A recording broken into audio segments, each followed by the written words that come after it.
inscriptions hébraïques que nous avons de l'époque biblique en dehors de la Bible. Il y a de l'époque de la Bible elle-même un certain nombre d'inscriptions hébraïques qui nous sont parvenues. Peu, pour une raison très simple, c'est que les matériaux sur lesquels on écrivait ne pouvaient pas être conservés à cause du temps, etc. Bois, parchemin, papyrus, etc. C'était évidemment des matériaux qui se détérioraient rapidement. Donc, il y a peu d'inscriptions qui nous ont été transmises, vu que celles qui nous sont parvenues, c'était simplement des inscriptions qui étaient sur des matériaux non périssables. Alors, dans l'ordre chronologique, je vais évoquer les principales inscriptions qu'on a découvertes. Les plus anciennes inscriptions sont des têtes de flèches qui ont été découvertes dans la région de Bethléem, qui datent de la fin du XIIe siècle avant Jésus-Christ, et qui sont écrites en proto-cananéen, c'est-à-dire l'alphabet primitif dont nous avons parlé, et qui se trouvaient donc être des malédictions à l'endroit des ennemis auxquels on destinait ces flèches. Bon, il y a deux autres têtes de flèches du même ordre qu'on a découvertes en Philistie, et qui elles aussi sont écrites dans ce même idiome. La deuxième inscription, qui date, elle, du Xe siècle avant Jésus-Christ, c'est-à-dire grosso modo, si vous voulez, de l'époque de Salomon, est ce qu'on appelle le calendrier de Gézer. Alors ça, c'est quelque chose de beaucoup plus célèbre.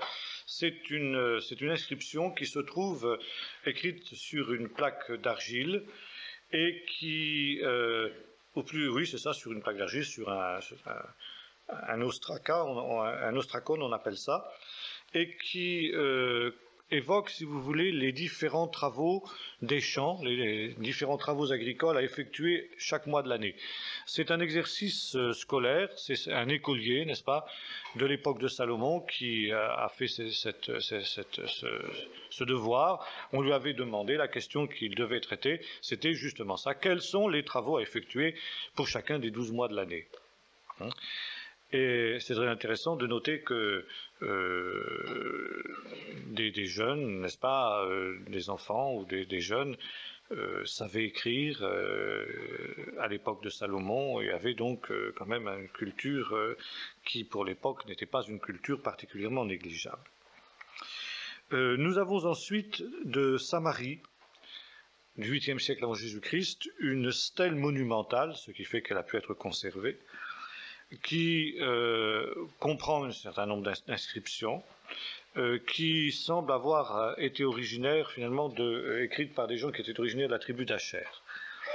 Ensuite, nous avons la fameuse inscription de Siloé. Alors ça, c'est quelque chose qui est absolument extraordinaire. Cette inscription de Siloé se trouve à l'heure actuelle au musée du Louvre. Elle a été découverte au siècle dernier par un consul français qui était en poste à Jérusalem, qui s'appelait Clermont-Ganneau, et qui a été trouvé, comme son nom l'indique, dans le tunnel de Siloé. On en a déjà parlé, j'y reviens simplement. Le tunnel de Siloé est un tunnel qui, selon ce qu'on lit dans le livre des rois, a été creusé par le roi Ézéchias dans la perspective du siège assyrien qui se profilait par le roi Sanchériv. Et le but de ce tunnel était de faire en sorte que l'eau de la fontaine de Gihon, qui se trouvait du côté est, si vous voulez, de la colline de Sion, soit emmenée à l'intérieur de la ville, de sorte que pendant le siège, la ville ne manque pas d'eau et que les Assyriens ne bloquent pas le seul point d'eau qui permettait le ravitaillement en eau de Jérusalem. Donc, si vous voulez, on bouchait l'accès du côté est de la fontaine, et par contre on dérivait cette fontaine à l'intérieur d'un bassin, qui est le bassin de Siloé, d'où le nom d'inscription de Siloé, qui existait à l'époque du deuxième temple, puisque Jésus y avait envoyé l'aveugle-né se laver, si vous vous en souvenez, il est cité dans le Nouveau Testament aussi, ce bassin de Siloé. Or, ce tunnel de Siloé, qui a été redécouvert justement par le fameux Clermont-Ganneau en question, et c'est un tunnel qui a été creusé dans le roc. Par quelle technique d'ailleurs, c'était certainement très très important, qui fait plusieurs centaines de mètres, et qui en particulier fait un double S. On peut le visiter aujourd'hui encore, n'est-ce pas? On y pénètre dans l'eau jusqu'à mi-cuisse, éventuellement dans les endroits les plus profonds jusqu'à mi-ventre. Et ce bassin est un véritable chef-d'œuvre d'ingénierie parce qu'il a une pente, si vous voulez, d'1 centimètre par kilomètre. Alors vous voyez que c'est quelque chose d'extraordinaire parce qu'il suffisait que les ouvriers, dans la réalisation du plan, se trompent un petit peu, et puis l'écoulement de l'eau était impossible. D'ailleurs, vous avez cette expression dans le livre du prophète Ésaïe, les eaux de Siloé qui coulent doucement. C'est certain qu'avec une pente d'1 centimètre par kilomètre, l'écoulement de l'eau ne peut se faire que très lentement. Et l'inscription de Siloé se trouvait donc au milieu du tunnel, dans ce double S qu'il fait, et disait à peu près ceci, n'est-ce pas, soudain, tel jour, à tel moment, n'est-ce pas, à telle heure, les deux équipes qui travaillaient aux deux côtés du tunnel ont soudain entendu le pic de leurs camarades qui travaillaient dans l'autre équipe. Et soudain, les pics se sont heurtés entre eux, ça veut dire qu'ils se sont rencontrés, et l'eau a coulé à l'intérieur du tunnel. Et donc c'était une plaque inaugurale, si vous voulez, qui avait été déposée là en souvenir du moment où les deux équipes qui travaillaient aux deux extrémités du tunnel s'étaient rencontrées et où, par conséquent, le tunnel avait commencé à remplir sa fonction. Alors, ce qui est extraordinaire, ce qui a bouleversé les archéologues, c'était de voir que, précisément, les deux équipes s'étaient rencontrées pile. Car si vous avez un double S, ça, et qu'il fallait suivre ce double S dans le rocher à l'aveuglette, pour tomber pile, il suffisait qu'il dévie d'1 mètre ou de 2, et puis ils ne se seraient jamais rencontrés. Or là, ils se sont rencontrés pile, n'est-ce pas, et la pente de 1 cm par kilomètre a pu être absolument respectée. Alors, cette écriture est tout à fait intéressante parce que c'est un des plus longs textes que l'on ait. Le calendrier de Gézer est un document relativement court. Les autres inscriptions dont nous avons parlé aussi, mais l'inscription de Siloé fait une quinzaine de lignes facilement. Et par conséquent, on a pu la comparer avec le langage biblique de l'époque, celui qui est la langue des prophètes. C'est l'époque, nous sommes à l'époque ici des grands prophètes classiques, d'Ésaïe, de Michée, nous sommes à l'époque du livre des rois, hein, et du livre des psaumes aussi, n'est-ce pas ?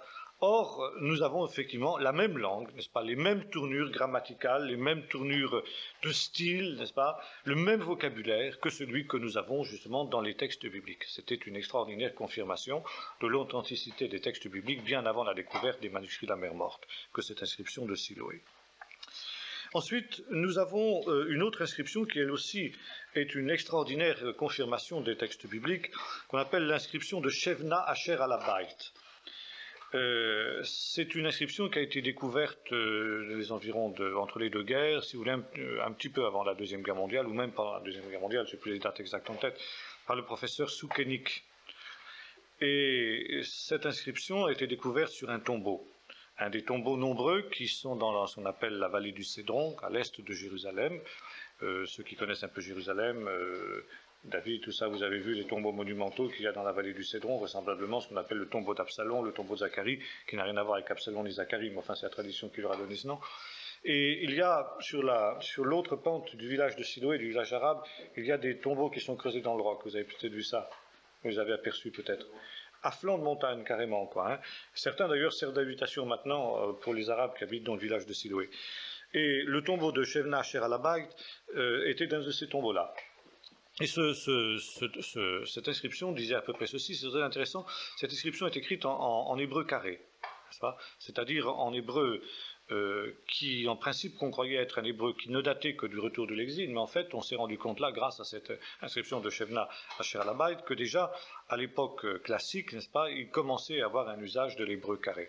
Et cette inscription dit à peu près ceci, n'est-ce pas ? Ceci est le tombeau de Shevna Asher Alabait, ça veut dire préposé à la maison du roi. Si vous voulez, préfet du palais ou premier ministre, ça correspondrait aujourd'hui à peu près au rang de premier ministre. Il n'y a ici que ses os et les os de sa femme. Maudit soit quiconque ouvrira ce tombeau. Or, ce Shevna Asher Alabait, on le connaît par la Bible justement. C'est un personnage que la Bible évoque en Ésaïe 22, versets 15 à 16. On va lire le texte et c'est très intéressant justement quand on lit dans ce contexte-là. Ésaïe 22, 15-16. Ainsi parle le Seigneur, l'Éternel des armées. Va vers ce courtisan, ça s'adresse à Ésaïe, Shevna, Asher Alabad, gouverneur du palais, et dis-lui, qu'est-ce que tu as toi ici? Et qu'est-ce que et qui as-tu pour toi ici, pour que tu te creuses ici un sépulcre, un tombeau? On se creuse un sépulcre sur les hauteurs, on se taille une demeure dans le roc. Voici que l'Éternel te jettera d'un jet vigoureux et te bâillonnera d'un bâillon. Il te fera rouler comme une balle sur une terre spacieuse. Là tu mourras, là seront tes chars magnifiques. Ô toi, l'ignominie de ta maison de ton maître, je te chasserai de ton poste, l'Éternel t'arrachera situation en ce jour-là. J'appellerai mon serviteur Eliakim, fils de Hilkiyahu, je le revêtirai de ta tunique, je le ceindrai de ton écharpe, je remettrai ton pouvoir entre ses mains, il sera un père pour les habitants de Jérusalem, pour la maison de Juda, je mettrai sur son épaule la clé de la maison de David quand il ouvrira, etc. Donc ici, on a retrouvé la tombe de ce fameux Shevna qui est cité par le livre du prophète Ésaïe et qui a été précisément maudit par le prophète pour s'être construit un tombeau luxueux, somptueux, qu'il a rapidement occupé selon justement la prophétie qu'Ésaïe avait été amené à lui faire de la part de l'Éternel. Bien, autre inscription qui va à peu près dans la même époque, c'est celle dont nous avons déjà parlé, la stèle de Mécha, roi de Moab, qui a été découverte aussi à peu près à la même époque, c'est-à-dire au siècle dernier, à la grande époque de l'archéologie, par le même Pierre Mangano d'ailleurs, qui se trouve aussi au musée du Louvre pour la même raison, et qui a été découverte dans le pays de Moab. Mécha, sur cette stèle qui est en basalte noir, que les Bédouins avaient cassé en plusieurs morceaux parce qu'ils pensaient qu'il y avait un trésor à l'intérieur et que Pierre Mangano a pu reconstituer relativement aisément, c'est une très très longue stèle qui est écrite en moabite. Le moabite est une langue qui est très proche de l'hébreu, et très facile de comprendre le moabite quand on lit l'hébreu. C'est un hébreu qui est très proche de l'hébreu biblique d'ailleurs, n'est-ce pas? Et ça évoque aussi un épisode qui est cité dans la Bible, dans le livre des rois, cet épisode où les rois de Jérusalem, les rois de Juda, Joshaphat, et le roi de Samarie, Akab à l'époque, s'allient avec le roi d'Édom pour faire rentrer Moab, qui s'est révolté contre la suzeraineté israélite, pour le faire rentrer sous cette même suzeraineté d'Akab. Et puis les trois rois donc s'engagent dans cette aventure, et puis soudain ils se trouvent dans la sécheresse, il n'y a plus d'eau à boire, enfin c'est la déroute imminente, non pas pour cause de bataille, mais pour cause justement de défaut de logistique, pourrait-on dire, n'est-ce pas? Et alors Josaphat fait venir Élisée. Élisée est en colère, il dit comment vous êtes engagé dans cette affaire sans consulter l'Éternel, etc. Et puis finalement il est tellement énervé qu'il dit je ne peux pas écouter la voix du Seigneur dans ces conditions-là, faites-moi venir un joueur de harpe. Et puis pendant qu'on joue de la harpe, l'esprit de l'Éternel vient sur Élisée, et Élisée annonce la victoire, qu'on creuse des fosses, et le lendemain, n'est-ce pas, il y aura une pluie soudaine qui interviendra, qui fera que les fosses se rempliront d'eau, et ainsi en est-il, et ainsi l'expédition qui risquait de tourner à la déroute se termine par un succès, par une victoire. Bon. Alors nous avons ici sur la stèle de Mécha le même épisode qui est évoqué, mais cette fois-ci du côté moabite. C'est Mécha qui parle. Et la stèle commence par cette mention « Je suis Mécha, roi de Moab », donc l'adversaire de ces trois rois. Mécha, dont il nous est dit dans le deuxième livre des rois, chapitre 2, qu'il se révolta, après la mort d'Omri, il se révolta contre Akab. Et Mécha nous dit cela. Il nous dit, pendant tant d'années, Omri de Samarie avait opprimé mon père. Puis Akab, son fils, avait continué à m'opprimer. Puis à la mort de mon père, je me suis assis sur le trône de mon père et je me suis révolté contre la tyrannie de ce roi cruel qui était le roi d'Israël, qui était Akab. Je dévouai par interdit. C'est très intéressant cette expression qu'on trouve dans la Bible, n'est-ce pas? Je dévouai par interdit tous les habitants des villes, les habitants israélites des villes qui étaient dans mon royaume, Divon, Aroer, El-Alé, enfin toutes les villes du Moab, n'est-ce pas? Et je les ai fait en sacrifice à Kemosh, mon Dieu, jusqu'à ce que viennent les ennemis, n'est-ce pas? Et dans la suite, il raconte la bataille, n'est-ce pas? La bataille. Et comment, justement, comme c'est écrit dans la parole de Dieu, il a été amené à sacrifier son fils premier-né pour obtenir la victoire. Il a offert son fils premier-né à Kmosh, son dieu. Et bien entendu, sur la stèle de Moab, ça se termine par une grande victoire des Moabites, c'est évident, n'est-ce pas? Les rois d'Orient ancien ne connaissent jamais de défaite, ils ne connaissent que des victoires comme les pharaons. Bon, on sait en fait la parole de Dieu que la victoire, elle n'a pas été si brillante que ça, n'est-ce pas? Et qu'au contraire, la ville de Divonne a été complètement rasée par les 3 rois, comme le Seigneur l'avait dit par la bouche du prophète Élisée. Alors cette stèle est très intéressante justement parce qu'elle nous confirme aussi le récit biblique, cette fois-ci du côté de l'adversaire, si j'ose dire. Alors nous avons aussi d'autres séries de lettres de documents qui sont très intéressants de la même époque, 8e, 7e siècle avant Jésus-Christ, 7e siècle déjà. Il s'agit de ce qu'on appelle les lettres de Samarie. Les lettres de Samarie sont une série d'ostracas, c'est-à-dire de billets qui sont écrits sur des tessons de poterie et qui sont des reçus.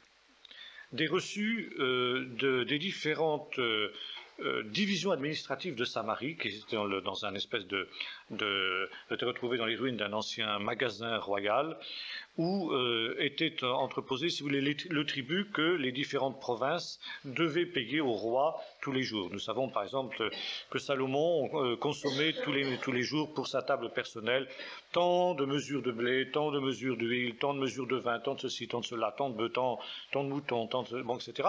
D'où venaient toutes ces choses-là? Évidemment, des tribus que payaient en nature les différentes divisions administratives du pays, et que Salomon avait divisé le pays d'Israël en 12 provinces, et ça ne correspondait plus aux 12 tribus traditionnelles, mais 12 provinces, n'est-ce pas, qui avaient pour but, entre autres choses, cette division avait pour but de lever le tribut en nature, qui permettait justement d'approvisionner la table du roi, la table plantureuse du roi. Bon, les rois de Samarie ont gardé la même manière de faire, et le royaume du Nord était divisé en un certain nombre de provinces, dont on connaît maintenant justement la division administrative grâce à ces lettres de Samarie, qui tous les mois ou toutes les semaines payaient tel et tel tribut. Alors reçu de telle province, la province d'Israël, tant de mesures de blé, tant de bœufs, tant de moutons, etc. Tout ça s'est été répertorié très soigneusement et archivé donc dans le magasin où se tenaient les archives royales, quoi. Alors, on connaît le nom des secrétaires qui recevaient ce tribut.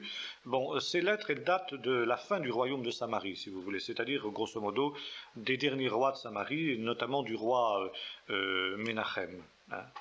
Même peut-être à partir de Jéroboam II jusqu'à la fin du royaume de Samarie, en gros, quoi. Et notamment, ce qui est très intéressant de noter à cette période-là, c'est que les noms des fonctionnaires royaux qui sont mentionnés, par exemple, aussi bien ceux qui recevaient le tribut de la part du roi que ceux qui offraient le tribut, donc des différentes provinces, portaient tous des noms théophoriques, ça veut dire des noms avec le nom de Dieu, soit des noms yavistes, c'est-à-dire dans lesquels il y avait le nom de l'Éternel, Yah ou Yahou, etc., ou bien, là, l'autre moitié, à peu près 50%, avait le nom de Baal. Et ça correspond tout à fait à l'image que nous donne du royaume du Nord le livre du prophète Osée, qui date de la même époque, qui montrait qu'il y avait une pénétration du baalisme, une persistance du baalisme, donc des cultes de Baal, d'une manière effarante dans le royaume du Nord. Et vous savez que c'est un des gros problèmes qu'évoque le prophète Osée. C'est pas, j'ôterai les noms des Baals, on ne les prononcera même plus à cette époque-là, n'est-ce pas?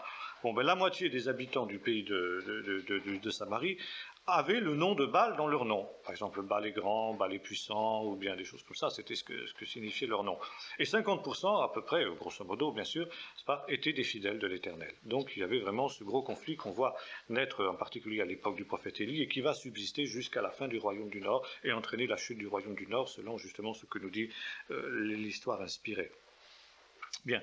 Alors ça c'est très intéressant. Nous avons ensuite une autre série de lettres qu'on appelle les lettres de Lachish, parce qu'elles ont été trouvées dans cette ville. Lachish est une ville qui est située au pied de la chaîne des montagnes, à peu près, si vous voulez, à la limite entre le pays de Juda et le Negev. C'était une place forte qui a résisté, par exemple, lors de l'invasion de Sancheriv. Et on a retrouvé dans le palais des rois d'Assyrie à Ninive, n'est-ce pas, des bas-reliefs monumentaux gigantesques qui évoquent la prise de Samarie la prise de Lachish, je veux dire, par Sancheriv, par le roi Sancheriv. Ce sont des fresques, c'est presque une bande dessinée, c'est très intéressant. Et là, ça c'est grand, c'est à peu près grand comme 1,50 m, à peu près, si vous voulez, de hauteur. Hein. Et c'était donc certainement le long d'une grande salle, qui devait être une salle, peut-être le palais, la salle du trône du palais, je ne sais pas, quelque chose comme ça, n'est-ce pas, et qui évoquait la difficulté que le roi avait eue pour prendre cette ville. C'était un titre de gloire, n'est-ce pas, que la prise de cette ville de Lachish. Alors, on voit la ville, n'est-ce pas, avec ses fortifications, si bien qu'on peut se représenter comment étaient les fortifications de cette période-là, les périodes bibliques, avec finalement ce que la Bible nous dit que le roi Ozias avait fait. Il nous est dit dans le livre des rois qu'un des derniers rois de Juda, qui s'appelait Ozias, qui donc vivait un petit peu avant cette période-là, avait construit des machines de guerre. Alors, les machines de guerre, vous en avez une exposition actuellement à Continent, n'est-ce pas? Vous voyez les balistes, les catapultes. Alors, il ne faut pas croire que c'était ça du tout, n'est-ce pas? Qu'est-ce que c'était les machines de guerre? Justement, le bas-relief de Sancheriv le montre. C'était en haut des murailles, vous aviez des espèces de balcons en bois qui surplombaient, si vous voulez, la muraille, comme ça, avec des parapets, bien entendu, pour éviter qu'on leur tire des flèches ou des choses comme ça. Et le but de ces balcons, c'est qu'ils surplombent, si vous voulez, d'éventuels envahisseurs qui venaient pour battre le pied de la muraille ou pour tenter de l'escalader. Alors il y avait des ouvertures, si vous voulez, sur le plancher de cette espèce de balcon. Et quand, par exemple, des envahisseurs venaient au pied de la muraille, soit pour tenter de l'escalader, soit avec des béliers pour essayer de démolir la muraille, n'est-ce pas? On leur balançait depuis le haut des balcons, on surplombait, si vous voulez, donc les envahisseurs, comme ça, c'était très intéressant, tout en étant soi-même à l'abri, hein, et on leur balançait évidemment toutes sortes de choses pour les refroidir, de l'huile bouillante, ou bien des flèches, des trucs enflammés pour mettre le feu au bélier, enfin tout ce qu'il fallait pour essayer de les empêcher de donner suite au siège, quoi. Alors on voit très bien, n'est-ce pas, notamment c'est des espèces de flambeaux qui tombent sur le bélier. Il y a un gros bélier, n'est-ce pas, plusieurs gros béliers d'ailleurs, qui sont dépeints sur le bas-relief, qui montent sur une espèce de rampe en terre comme ça, que les assaillants ont construite le long de la muraille. Et alors on voit le bélier, n'est-ce pas, ce bélier à roues, hein, qui est carapaçonné, il y a une espèce de carapace, n'est-ce pas, qui entoure le bélier, et les défenseurs sont à l'intérieur, ils sont représentés à l'intérieur, et puis le bélier est bardé de plaques de fer, on dirait un tank, si vous voulez, c'est une espèce de tourelle dans laquelle était la pièce qui manœuvrait et qui était en bois pour ébranler la muraille. Il y avait une potence à l'intérieur de cette tourelle, et puis le bélier sortait, n'est-ce pas, comme le canon d'un tank aujourd'hui. Et il y avait des roues, et par les roues, n'est-ce pas, l'ensemble montait le long de la rampe de terre, comme ça. Et au bout du madrier qui servait de bélier lui-même, il y avait une espèce de grosse pointe en métal, comme ça, qui venait s'encastrer entre les murailles entre les pierres de la muraille pour essayer de les faire tomber. Éventuellement qui pouvaient atteindre aussi justement les sommets de la muraille et détruire les machines qui étaient là-haut, n'est-ce pas? Surtout si on arrivait à faire la rampe de terre assez haute pour que le bélier puisse surplomber les superstructures de la muraille.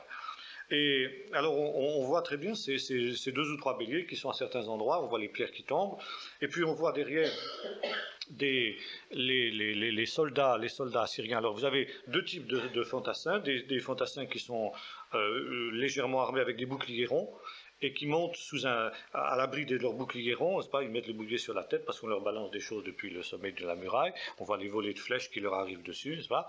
Et puis derrière, il y a une espèce d'artillerie, si on veut dire comme ça, c'est-à-dire des archers qui sont protégés par des écuyers. C'est-à-dire que vous avez des archers qui ont des arcs composés qui tirent très loin, et ils sont protégés par un écuyer qui a un grand bouclier d'osier comme ça, qui le recouvre presque totalement, n'est-ce pas, qui est de hauteur d'homme, et qui a une forme, à peu près cette forme-là, comme ça, n'est-ce pas, et puis qui arrête toutes les flèches qui viennent de là-haut. Puis alors, depuis cette position un petit peu en retrait par rapport à ceux qui montent à l'assaut, ces gens-là tirent sur ceux qui sont dans la muraille sur le balcon, pour essayer justement de les empêcher de bombarder ceux qui montent à l'assaut. Bon, alors ça c'est toute la scène de la bataille. On sait par conséquent, grâce à ce bas-relief, quelles étaient les tactiques d'assaut de siège des villes, donc des Assyriens. Puis alors ensuite, ça continue, on voit une séquence suivante, si vous voulez, comme dans une bande dessinée, je disais, la ville prise. Hein, la brèche qui est faite dans la muraille, et puis le sort qui est réservé aux malheureux vaincus en particulier. Alors on voit d'un côté une caravane de captifs qui prend le chemin de l'exil. Vous savez, ça nous fait penser à l'exil de Babylone tel qu'il est décrit dans la Bible. Alors femmes, enfants, vieillards, notamment des chanteuses. Des chanteurs, n'est-ce pas, des musiciens. On les voit qui ont leur instrument, et nous savons par exemple dans la Bible que Nebuchadnezzar a emmené à Babylone les chanteurs et les chanteuses avec des instruments de musique, et on voit des femmes, n'est-ce pas, qui sont en train de de se bricoler la gorge. Là, certainement que c'était une technique, n'est-ce pas, qu'elles avaient pour faire des trémolos. On pense que c'était des chanteuses qui faisaient des trémolos en se tapant sur la gorge, etc. Faisaient des techniques qui sont plus employées aujourd'hui, mais qui sont là, on les voit, qui prennent le chemin de l'exil. Alors on voit aussi les chariots de butin qui partent, tirés par des chars à bœufs, etc. Et puis alors on voit aussi le sort qui est réservé aux élites, et qui sont écorchés vifs. Alors on les voit on voit des soldats en train d'écorcher vifs des malheureux. Là, c'était une technique que les Assyriens employaient pour frapper de terreur leurs adversaires. Les chefs, n'est-ce pas, les principaux chefs des villes conquises étaient écorchés vifs. Et puis quand on leur enlevait la peau, et puis ensuite on les pendait sur une perche, on les pendait, n'est-ce pas, il y avait une espèce de fourche, on les pendait par le cou, puis on les bloquait comme ça, puis on les laissait au soleil, écorchés vifs. Vous voyez le rayon du soleil sur les plaies, ce que ça pouvait leur faire, quoi. Bon, alors tout ça c'est minutieusement dépeint sur le bas-relief de Lachish. Donc ça c'était, si vous voulez, à l'époque de Sancheriv. Alors un petit peu plus tard, un siècle plus tard, nous avons justement, dans un autre endroit de la ville de Lachish, alors ce bas-relief-là, je termine là-dessus, il est au British Museum actuellement, ça a été récupéré par les Anglais. Alors à Lachish même, on a trouvé dans une chambre qui porte les traces d'un combat de l'époque suivante. Alors si vous voulez, là nous sommes à l'époque assyrienne, avec les lettres de Lachish, nous sommes à l'époque chaldéenne, avec l'époque de Nebuchadnezzar. Nous savons aussi que Nebuchadnezzar s'est emparé de Lachish. Et notamment, n'est-ce pas, nous lisons dans le chapitre 30 et quelques de Jérémie, on va lire ce texte. Enfin, je ne retrouve plus la référence exacte, mais toujours est-il qu'il nous est dit ceci dans un texte de Jérémie, que le roi de Babylone assiégeait à cette époque-là les villes de Lachish et d'Azéka, car c'était les deux villes qui restaient en Juda, alors que le prophète Jérémie était en prison donc à Jérusalem. Or, justement, nous avons retrouvé là, dans cette, enfin, pas moi spécialement, enfin, les archéologues ont redécouvert une série d'ostracades, c'est-à-dire de tessons de poterie comme ça, qui sont des lettres, et c'est une correspondance entre le gouverneur militaire de la place de Lachish et puis un observateur qui se trouvait posté sur les collines à quelque distance de là. Et c'était un poste de veille, si vous voulez, qui permettait de communiquer par des signaux type signaux Morse. Le Morse, c'est pas quelque chose de très moderne finalement. C'était pas le même Morse à cette époque-là, bien entendu, mais c'était le même principe exactement. Des signaux de fumée ou des signaux de feu, n'est-ce pas? Et alors, si vous voulez, il transmettait au gouverneur militaire de Lachish les instructions du roi de Jérusalem. Alors, depuis ce poste-là, on pouvait voir à la fois les signaux qui venaient de Jérusalem, et puis à la fois, si vous voulez, les signaux qui venaient de Lachish, de l'Ashphéla. Et par l'intermédiaire de ces lettres, quand on les replace dans l'ordre chronologique, on voit se développer l'avance babylonienne, l'avance chaldéenne dans le pays de Juda. Alors, il y a des choses tout à fait intéressantes, notamment, par exemple, cette mention qui nous dit ceci. Donc, cet observateur-là est au courant aussi de ce qui se passe à la cour de Jérusalem, parce qu'il y va de temps en temps, vraisemblablement. Et puis, il communique au gouverneur de Lachish ce qui se passe à Jérusalem. Il dit, voilà, sache que les paroles du prophète ne sont pas favorables. Ça veut dire le prophète n'annonce pas une issue favorable sur le conflit.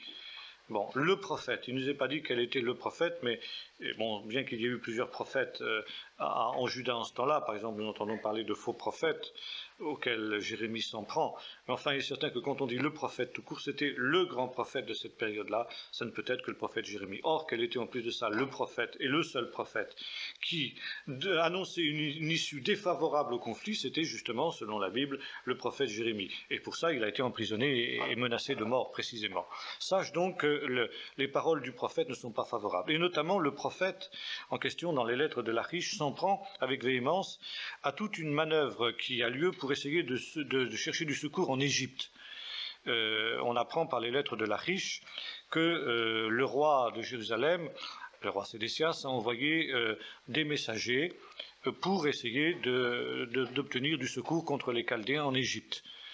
Et puis le prophète condamne fortement, n'est-ce pas, cette manœuvre en reprenant les termes bibliques. C'est un roseau. L'Égypte est un roseau percé qui perce la main de celui qui s'appuie dessus. Alors là, voyez-vous, nous sommes à fond dans la confirmation des choses bibliques. Et puis ça continue comme ça, disant ben voilà, on aperçoit les armées babyloniennes qui descendent du nord, n'est-ce pas, qui s'approchent, etc. Et puis finalement, l'observateur en question, la dernière lettre, la plus dramatique, la plus tragique, dit ceci. En gros, n'est-ce pas, que Monseigneur sache que depuis ce matin, nous apercevons encore les signaux de l'Achish, mais nous ne voyons plus ceux d'Azéka. Okay. Le prophète Jérémie, dit la Bible, était enfermé en prison, et le roi de Babylone assiégeait l'Achish et Azéka, c'était les deux seules villes qui restaient en Juda. Eh bien, la dernière lettre mentionne le fait que Azéka était tombé, hein, il ne restait plus que l'Achish. Et vraisemblablement, quelques jours après, l'Achish à son tour est tombé, puisqu'il n'y a plus de correspondance. La correspondance s'arrête brutalement à cette époque-là, quoi. Bon, alors ça, c'est une autre découverte intéressante. Nous avons aussi alors à peu près de la même époque ce qu'on appelle le Metzav Chashaviahu. Chashaviahu c'est une lettre aussi que l'on a découverte comme ça sur un ostracone, ce qu'on a découverte non loin de Tel Aviv moderne, si vous voulez, de Yavne, qui est une inscription hébraïque, mais on sait que cette région n'a été entre les mains du royaume de Juda que pendant le règne de Josias. Donc c'était un petit peu avant l'époque justement des lettres de l'Achish. Et ce Metzav Chashaviahu, donc Metzav Chashaviahu, c'était l'endroit où c'était découvert, évoque, si vous voulez, la plainte d'un ouvrier agricole qui écrit au gouverneur à peu près en ces termes, disant voilà, ton serviteur était en train de moissonner comme d'habitude. Est arrivé un certain personnage dont j'ai oublié le nom, qui a trouvé que ton serviteur ne travaillait pas comme il aurait dû le faire, il lui a confisqué son manteau. Par conséquent, je me trouve maintenant, ton serviteur se trouve dans une grande détresse parce qu'il n'a plus de quoi se couvrir la nuit. Alors je demande expressément à mon serviteur, à mon Seigneur, qu'il fasse le nécessaire auprès de ce personnage-là, cette espèce de contremaître abusif qui m'a confisqué mon manteau, pour que selon ce qui est écrit dans la Torah, eh bien, il me rende mon manteau avant le soir. Et là, ça fait plusieurs soirs qu'il ne me l'a pas rendu. Il est en infraction par rapport à ce qui est écrit dans la Torah. Alors je demande que finalement, tu fasses le nécessaire pour que ce contremaître se conforme à ce qui est écrit dans la Torah, à savoir que quand on confisquera le manteau d'un serviteur négligent, on le lui rendra avant le soir pour qu'il puisse avoir chaud le soir. C'est écrit dans un certain texte du Deutéronome, j'ai oublié la référence. Et là, vous voyez, on voit encore combien, justement, cette idée des critiques dont nous avions parlé, n'est-ce pas, que le Deutéronome est quelque chose de très récent, en fin de compte, n'est-ce pas, c'était des lois qui étaient en application à cette période-là, enfin du moins qui auraient dû être en application, mais qui étaient connues, et desquelles, précisément, on se réclamait à cette période-là. Bon, alors ça c'est encore un texte aussi tout à fait intéressant.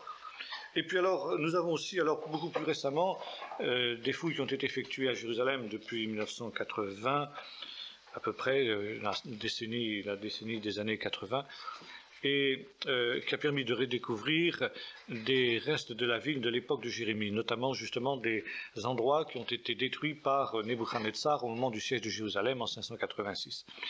Et parmi ces ces différentes maisons qui ont été mises en évidence, on a découvert ce que le professeur Chillot a appelé la maison des bulles.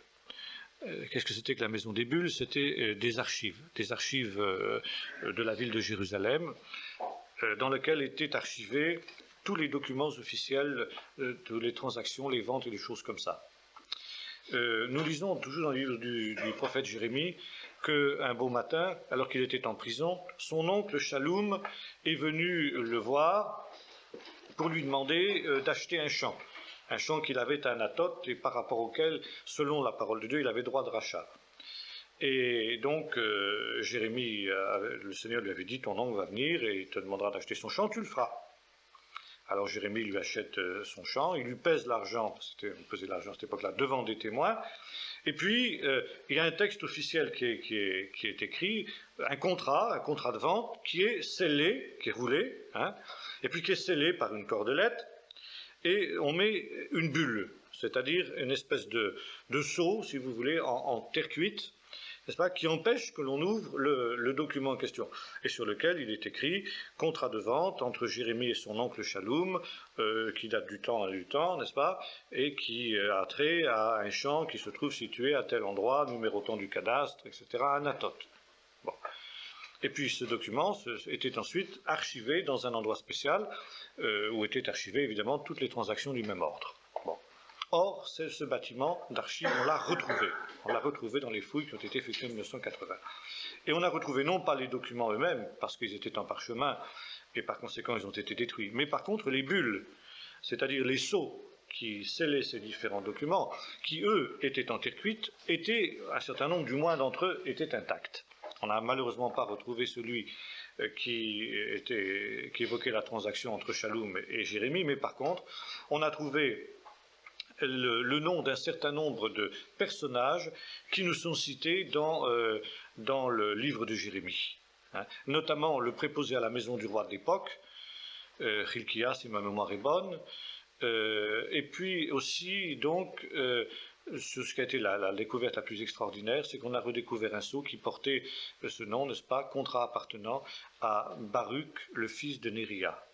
Baruch qui n'était autre que le secrétaire de Jérémie, celui qui a copié le livre de Jérémie sous la dictée du prophète. Et le professeur Nachman Avigat, qui a eu cette découverte, disait, je ne pourrais pas vous dire l'émotion qui m'a étreint quand j'ai déchiffré sur ce truc, c'est pas, appartenant à Baruch, le fils de Jérémie, le fils de Néria. C'est comme si, soudain, il disait, j'étais en contact avec ces géants de la foi d'autrefois, quoi. Bon, alors ça, c'est une des découvertes les plus intéressantes et les plus bouleversantes qui soient. Alors, toujours sur le plan des inscriptions, dernièrement, alors ça remonte à ça un an, je crois, ou un peu plus, on a découvert dans les ruines de Dan une inscription qui a été écrite par le roi de Syrie, Ben-Hadad, un des Ben-Hadad, et qui évoque, n'est-ce pas, pour la première fois, en dehors de la Bible, le nom du prophète, pas le nom du roi David. Le roi David n'était pas connu en dehors de la Bible, enfin, on n'avait pas de document, si vous voulez, qui évoquait la personne du roi David en dehors de la Bible, mais ici, nous avons pour la première fois un document de ce type-là. Bien. Alors, maintenant, last but not least, la chose la plus intéressante, la plus bouleversante, a été réalisée aussi dans ces années 80, dans des fouilles qui ont eu lieu dans une vieille tombe de la vallée de la Géhenne, qui se trouve à l'ouest de Jérusalem. Sur le flanc ouest de la vallée, sur une colline, au flanc de colline sur laquelle se dresse à l'heure actuelle la cathédrale presbytérienne écossaise de Jérusalem, le professeur Gabriel Barcaille a découvert un certain nombre de tombeaux qui dataient de la fin de l'époque du premier temple, c'est-à-dire de la même époque, si vous voulez, à peu près l'époque de Jérémie, grosso modo, jusqu'à la jusqu'à la destruction de Jérusalem par les Babyloniens. Et ces tombes, chose extraordinaire, certaines d'entre elles du moins, n'avaient jamais été violées. ce qui est extrêmement rare en archéologie parce que pratiquement toutes les tombes anciennes ont été visitées par des pillards qui volaient ce qu'il pouvait y avoir à voler, c'est-à-dire des offrandes qui étaient faites aux morts. À cette époque-là, on ne leur offrait pas des fleurs aux morts, mais on leur offrait des objets précieux. Ils étaient enterrés avec les objets précieux qui étaient les leurs, des bijoux, de l'argent, etc. Si bien que les tombes étaient souvent des lieux que les pillards, les voleurs, les malfrats de tous ordres visitaient pour les voler. D'où justement les malédictions, comme celle qu'on a vue tout à l'heure sur la tombe de Shebna Asher Alabait, maudit quiconque ouvrira ce tombeau. Vous savez que les pharaons avaient des choses semblables et que les archéologues qui ont violé la tombe de Toutankhamon au début du siècle sont tous morts mystérieusement. Bon, on a expliqué ensuite cette mort-là, non pas par la malédiction du pharaon, mais par des causes naturelles, encore que il s'agirait de voir si derrière ces causes naturelles, il n'y avait pas aussi des causes surnaturelles. Enfin bon, passons, ça c'est un autre problème. Ceci pour dire que justement, on prenait des précautions. Alors il y avait une autre manière aussi de décourager, alors qui était peut-être un peu plus efficace que les malédictions comme ça diverses, n'est-ce pas? C'est que à l'entrée de la tombe, si vous voulez, on faisait une espèce de grande fosse, juste à l'entrée. Et puis, quand on arrivait évidemment de la lumière, qui était souvent très violente au Moyen-Orient, on entrait dans l'obscurité de la tombe, on ne voyait pas le trou.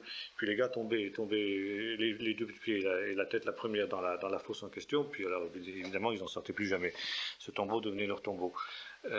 Mais enfin, certains avaient appris à déjouer ce genre de piège qui finissait par être connu, quoi. Hein. Et donc, si vous voulez, la plupart des tombes étaient violées. Et puis, il se trouve que ces tombes-là, ces tombes de la vallée de la Gienne, ne l'étaient pas.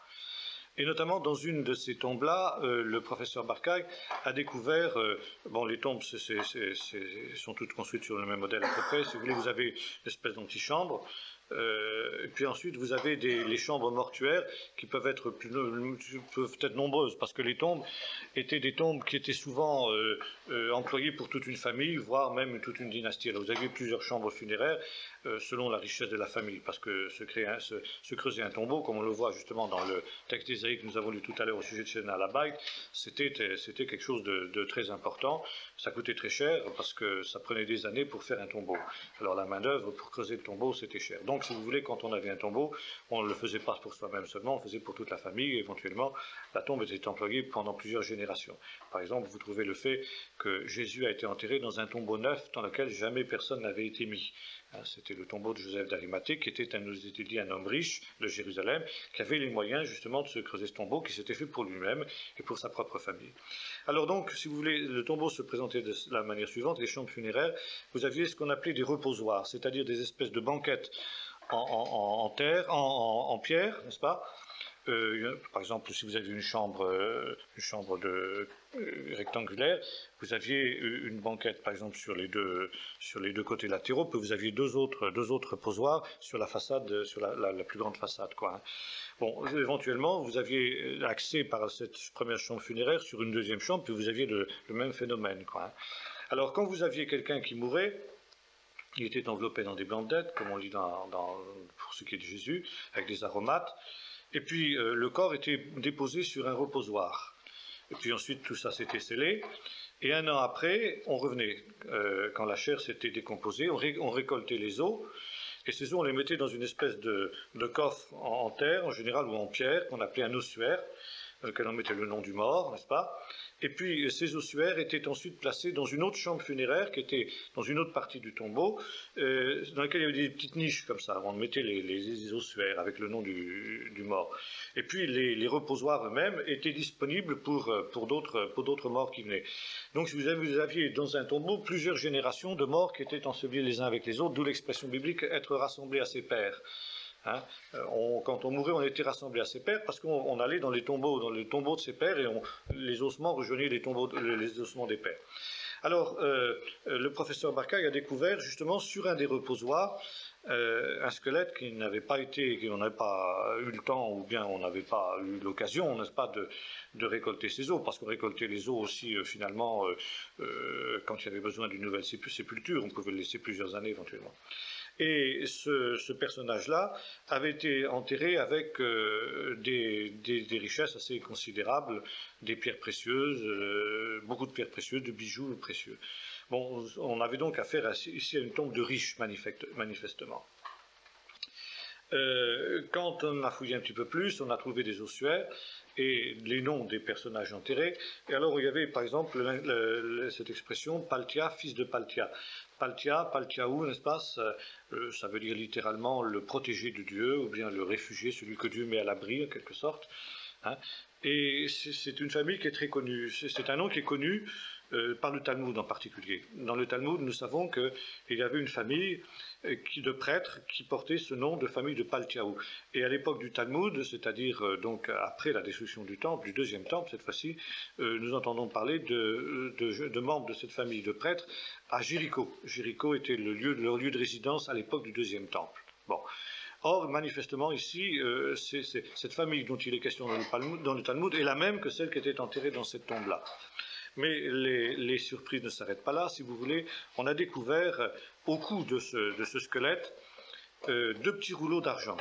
Alors ça, c'était quelque chose, c'était une première en archéologie, la découverte de ces rouleaux d'argent. Bon, évidemment, ces rouleaux d'argent, on a pu dater avec précision la tombe, grâce à la poterie, n'est-ce pas? Ça, c'est une technique en archéologie qui est très facile, beaucoup plus certaine que le carbone 14. Donc, on savait qu'on avait ici affaire un roi épouvantable, qui avait régné d'ailleurs très longtemps, un très très long règne, ce qui est assez paradoxal d'ailleurs. Et ces rouleaux d'argent étaient quelque chose de très important. Alors, dérouler ces rouleaux d'argent, il n'en était pas question, parce qu'en essayant de les dérouler, évidemment, on les aurait cassés. Alors, on a confié ces rouleaux d'argent à un laboratoire spécialisé qui ont mis au point des techniques très très sophistiquées, très pointues pour essayer de dérouler ces rouleaux d'argent. On les a laissés tremper pendant plusieurs mois dans des solutions spéciales pour si vous voulez, pour attendrir l'argent, pour qu'à un certain moment, ils redeviennent souples et puis qu'on puisse ouvrir ces rouleaux d'argent, n'est-ce pas? Et finalement, après plusieurs mois, donc, on a pu le faire. Et alors, la surprise des archéologues a été très grande, dans ce sens que sur ces rouleaux d'argent, il y avait écrit la fameuse bénédiction des prêtres qu'on trouve dans le livre des Nombres. Que l'Éternel te bénisse et qu'il te garde, que l'Éternel fasse luire sa face sur toi, qu'il te soit favorable, etc. 2 versions, n'est-ce pas, de cette même bénédiction des prêtres qu'on trouve dans le livre du Deutéronome. Alors là, nous, on était sûrs de la datation, j'en ai parlé tout à l'heure. Ils étaient écrits, d'ailleurs, entre parenthèses, ils étaient écrits dans l'alphabet ancien, pas dans l'alphabet carré, mais dans l'alphabet syro-phénicien, n'est-ce pas, qui était en usage essentiellement, même s'il y a des exceptions comme celui de Shemna Sheragabat, à la Baï, n'est-ce pas. Donc ici, il était écrit en hébreu ancien. Et le texte en question était le même que celui que nous avons dans la Bible actuelle, dans le texte massorétique qui, lui, date du Moyen-Âge, comme nous l'avons vu. Ça voulait dire, si vous voulez, que là, nous avions une preuve extraordinaire, selon laquelle, justement, pour les critiques, ce texte est un texte qui appartient au document sacerdotal. Ça veut dire qu'il aurait été écrit, selon eux, au IIIe siècle avant Jésus-Christ. Or, on est sûr maintenant qu'il datait du VIe siècle, VIIe siècle avant Jésus-Christ. Donc tous ces messieurs, les critiques, pouvaient aller se rhabiller. Hein. Et par conséquent, nous avions ici un texte qui était identique. Parfois, il y avait, dans un des 2 rouleaux d'argent, le texte était un petit peu abrégé. Donc il y avait, semble-t-il, à cette époque-là, 2 versions différentes de la bénédiction des prêtres qui circulaient. Il y avait une version qui est celle que nous avons dans nos Bibles, et puis il y avait une version qui est abrégée. Mais était abrégée, elle n'était pas différente, si vous voulez, de celle que nous avons dans les Bibles. Hein. Alors ça, c'est une des découvertes les plus extraordinaires qui a été faite sur le plan de l'archéologie biblique pendant ces dernières années. Alors voilà, en gros, si vous voulez, quelles sont les inscriptions que nous avons aujourd'hui de l'époque biblique découverte en Israël, de l'époque biblique proprement dite. Je ne parle pas des documents de la mer Morte qui appartiennent, eux, au deuxième temple, c'est l'époque du Nouveau Testament, mais l'époque de l'Ancien Testament, ce sont toutes les inscriptions que nous avons là. C'est peu, voyez-vous, c'est peu. Et en même temps, c'est beaucoup, parce que la plupart de ces découvertes-là confirment, en fin de compte, le texte biblique et apportent des lumières sur finalement ce que la Bible ne nous dit pas, parce que la Bible n'a pas été écrite directement pour nous, elle a été écrite pour des gens qui connaissaient ces événements-là, qui les avaient vécus. Et précisément, des découvertes de ce type-là nous permettent, nous, de nous refamiliariser avec ce qui était une évidence pour les gens de l'époque de la Bible. Voilà, si vous voulez, en gros, ce qu'on peut dire sur ce point-là. Est-ce que vous auriez éventuellement des questions là-dessus? Je n'ai pas bien compris parce que l'histoire le bassin de Siloé constitutionnel, je sais pas trop. Bassin de Siloé. Bon, alors il faudrait que je fasse un schéma si j'avais un tableau, malheureusement. À l'est de Jérusalem, de la montagne de l'Ophel, ce qu'on appelle la montagne de l'Ophel. Au sud du temple, tu vois le temple, la mosquée. Bon, au sud, tu as une espèce d'éperon rocheux comme ça sur lequel est construit un village arabe qui est en pente comme ça. Quand on descend, il y a une route depuis la porte du fumier qui descend là. Il y a un parking d'autobus sur la droite. Hein, et puis ensuite on descend à Siloé proprement dit. Puis tu as une vallée, tu as la vallée du Cédron qui se continue là, et de l'autre côté tu as un village arabe sur la pente de l'autre colline qui est le village de Siloé actuel, qui s'appelle Siloé encore en arabe. Hein. Et tu as donc la grande terrasse là, qui descend donc en direction de la vallée du Cédron, au bas de laquelle tu as les tombeaux dont on parlait tout à l'heure, le tombeau de Zacharie, le tombeau d'Absalom, etc. Et puis tout à fait à l'extrémité, tu as la source de Gihon. Cette source était la seule source qui permettait d'alimenter Jérusalem en eau depuis l'époque de Melchizedek, à l'époque où Jérusalem a été fondée, jusqu'à justement l'époque d'Ézéchias. C'est Ézéchias qui a construit le fameux tunnel. Hein. Bon. Alors, si tu veux, en cas de siège, c'était extrêmement facile de bloquer cette source, et puis en quelques jours, Jérusalem était sur les genoux, les gens devaient se rendre parce qu'il manquait d'eau. Bon.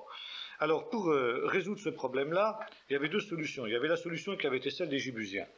Les Jébusiens avaient construit le fameux Tsinor qu'on voit maintenant, que le professeur Chilot a découvert et que tu as certainement visité, qui est alors une espèce de tunnel creusé à flanc de la colline qui descend comme ça en pente douce jusqu'à l'aplomb de la fontaine.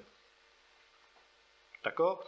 Et à l'aplomb de la fontaine, un puits vertical d'une trentaine de mètres qui descend juste au-dessus de l'eau, quoi. Bon. Alors en cas de siège, qu'est-ce qu'on faisait ? Eh bien, on amenait là donc des gars qui descendaient donc en dehors des murailles, parce qu'on sort des murailles à ce moment-là, mais sous terre, donc automatiquement à l'abri de l'ennemi.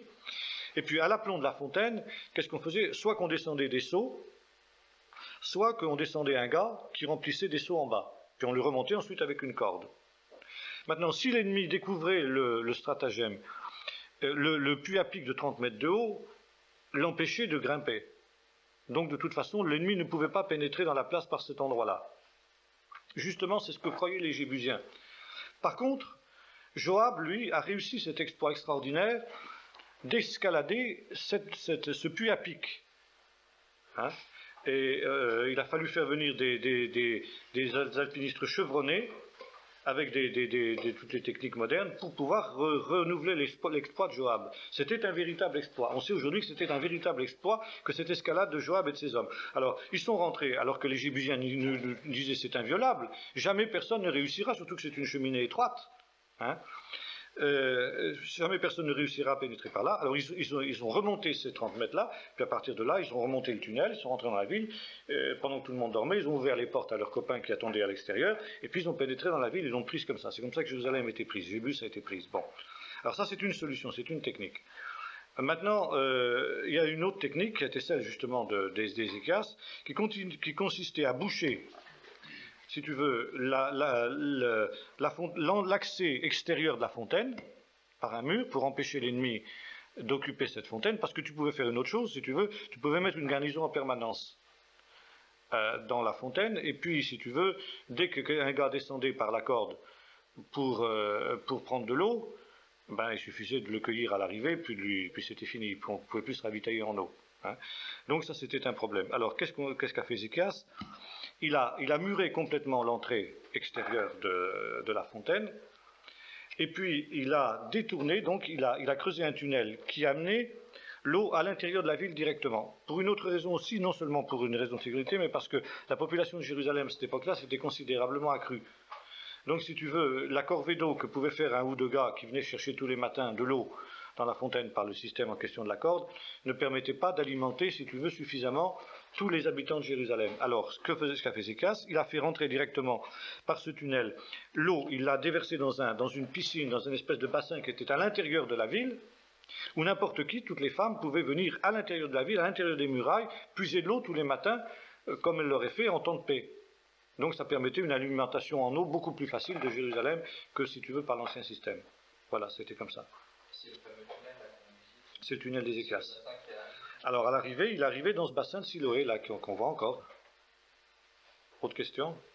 Et le tunnel a été percé par les deux. Par les deux Ils bouts. se sont rejoints. Et se sont rejoints pile. Et au niveau des techniques, on ne sait pas. On ne sait pas comment ils ont fait. Il faut qu'ils fassent des calculs mathématiques extraordinaires pour arriver à ça. On n'est pas certain qu'aujourd'hui, on arriverait à faire un truc pareil. Pourquoi d'ailleurs il fait un double S, on ne sait pas. Hein? Et pourquoi ils n'ont pas creusé droit? Est-ce qu'ils voulaient éviter des tombeaux des rois par exemple? Ça a été une hypothèse avancée, mais elle est à peu près abandonnée, cette hypothèse-là aujourd'hui. Finalement, on ne sait pas pourquoi ils ont fait ce double S-là. L'énigme du problème du tunnel de Siloé est entière encore à ce niveau-là, tant sur le plan des techniques employées que les raisons pour lesquelles ils ont fait ce double S, se compliquant l'existence considérablement. Ouais. Voilà, si vous voulez, je vais m'arrêter là-dessus.